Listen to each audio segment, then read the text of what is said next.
Когда мы едим, то чувствуем запах и вкус пищи, но даже не задумываемся, что происходит с ней у нас в животах. После еды мы продолжаем заниматься своими делами, а внутри нас начинает работать чудесный механизм, который называется пищеварением.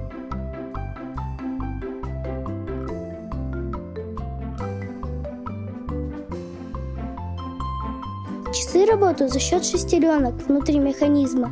Также и пищеварительная система работает за счет органов желудочно-кишечного тракта.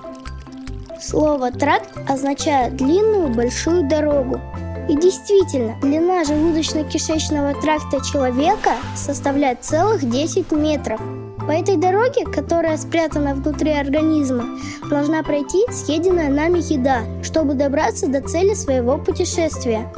Полезные вещества из продуктов и напитков должны попасть в клетки нашего тела, чтобы клетки могли питаться, восстанавливаться и расти, давая нам энергию для жизни. Для того, чтобы мы росли и развивались, двигались, разговаривали, чувствовали, читали и размышляли. Но клетки, из которых мы состоим, очень маленькие. Поэтому, чтобы доставить им питание, организм должен измельчить пищу, переварить ее в очень мелкие, почти невидимые частички, молекулы.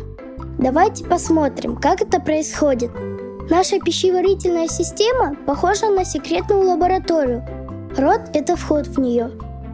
Уже здесь начинается процесс пищеварения. Когда мы откусываем и жуем, зубы измельчают пищу и смешиваются со слюной, которая производится во рту слюнными железами. Слюна обеззараживает пищу, начинает ее расщеплять, формировать пищевые комки, чтобы помочь пище беспрепятственно двигаться дальше. Но не каждый продукт может попасть в эту секретную лабораторию. Решения принимают наши глаза, язык и нос. Если еда нам нравится, приятно пахнет и не слишком горькая, то миллионы рецепторов наших глаз, языка и носа посылают в мозг сигнал о безопасности, и он разрешает пропустить пищу дальше через глотку в пищевод. Либо не разрешает.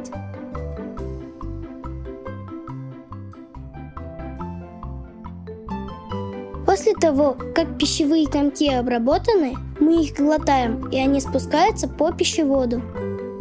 В его стенках расположены мышцы, которые сокращаются и проталкивают пищу все дальше, пока она не попадет в желудок.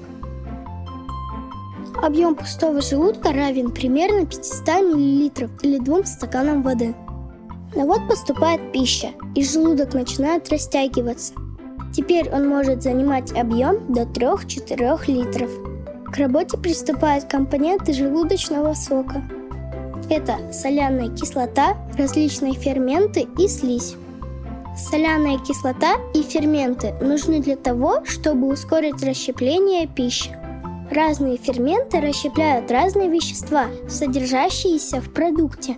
Например, пепсин помогает расщеплять белки. Соляная кислота – очень едкое вещество. Если она попадает на стенки желудка, может случиться ожог. Поэтому в желудочном соке содержится слизь. Она защищает стенки желудка от воздействия соляной кислоты и других едких ферментов. Такие процессы происходят в желудке. Соляная кислота и ферменты переваривают пищу, а слизь защищает от повреждений. Уже в желудке некоторые вещества, например, вода или сахар, всасываются в кровь и поступают на службу организму. Поэтому мы можем так быстро утолить жажду. В стенках желудка также расположены мышцы, которые сокращаются, постоянно перемешивая пищу с желудочным соком. Этот процесс может длиться 4 часа.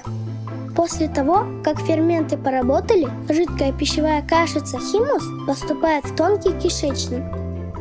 Тонкий кишечник состоит из 12-перстной кишки, тощей кишки и подвздошной кишки. Поверхность 12-перстной кишки, как и другие отделы тонкого кишечника, словно ковер, высланы ворсинками и железками.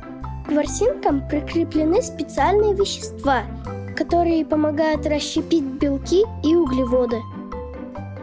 Через ворсинки в кровь всасываются полезные вещества из нашей еды. Здесь, в двенадцатиперстной кишке, работает другая команда ферментов. Их поставляет поджелудочная железа. Они занимаются перевариванием жиров, белков и углеводов, которые содержатся в химусе. В процессе пищеварения к ферментам присоединяется желчь, которая живет в желчном пузыре. Желчь растворяет жир, разделяя его на мельчайшие капельки, чтобы облегчить его переваривание и усвоение. Здесь, в двенадцатиперстной кишке, пища уже полностью переваривается и начинает всасываться в кровь. Начинается усвоение кальция, фосфора, магния, железа и витаминов. Всасывание продолжается на протяжении всей тонкой кишки. Наполненная питательными веществами кровь спешит доставить их к клеткам. Но прежде ей нужно пройти строгий контроль печени. Ткань печени очищает кровь от ядов и других вредных веществ, которые могли попасть в организм вместе с пищей и жидкостью. И только после проверки печенью полезные вещества направляются в клетки организма. Но на этом задачи секретной лаборатории не закончились.